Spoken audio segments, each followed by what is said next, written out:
C'était pour donner un point de situation sur les résultats de la mission du FMI qui a séjourné à Dakar du 12 au 23 septembre. Donc on a conclu un accord de principe avec les autorités sénégalaises sur un nouveau programme de 3 ans au titre de l'instrument de coordination des politiques ICPE. C'est un programme sans financement mais qui gage du maintien de la stabilité macroéconomique et de gestion saine des finances publiques. Et concrètement, comment le FMI juge-t-il la santé financière du Sénégal? C'est un pays dynamique qui a une croissance élevée entre 6 et 7% ces dernières années. On constate qu'il y a eu une accumulation d'obligations impayées au 2017 et 2018. Et maintenant, le gouvernement est dans une dynamique de repartir, je dirais, sur des bases saines et d'assainir ces obligations impayées. Donc ça, c'est un peu l'esprit du programme d'apurer le passé et d'éviter qu'on retombe dans le futur dans de nouveaux problèmes. Donc ça, la principale mesure, c'est vraiment d'avoir des budgets sincères, donc qu'on soit sincère en recettes, donc réalistes, et qu'on couvre dans les dépenses tous les montants que le gouvernement doit réellement y inclure, les compensations tarifaires, etc.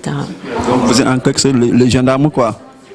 Non, nous, on est l'accompagnateur. Le gouvernement est souverain et mène ses politiques.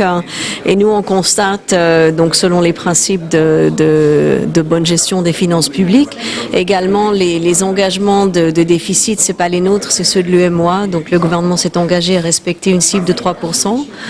Donc nous, on les accompagne pour être sûr qu'on puisse y arriver. Donc voilà. Et le taux d'endettement du Sénégal, ça ne vous inquiète pas? Le taux d'endettement du Sénégal, je crois qu'on est aux alentours de 60-64% du PIB à peu près.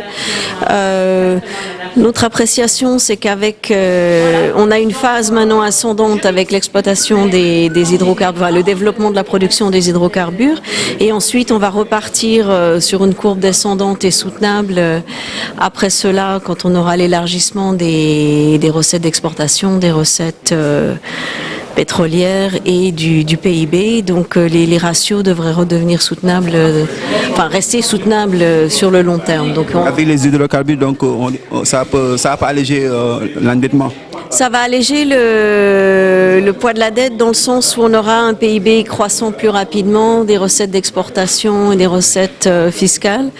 Donc le coût maintenant des investissements va se résorber après en bénéfice pour l'économie en fait. Donc c'est des investissements vraiment dans le futur du pays et à long terme on reste sur la trajectoire de la dette qui descend.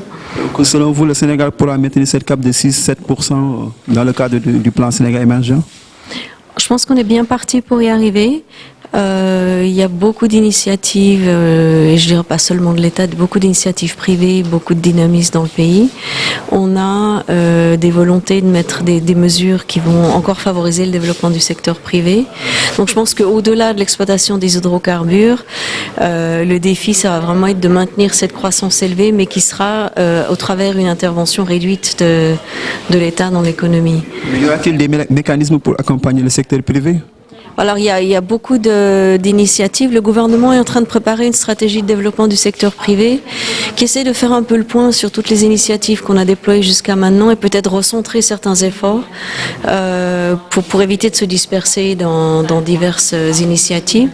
Je crois que les clés, c'est l'éducation, la formation, le cadre juridique et l'accès au crédit.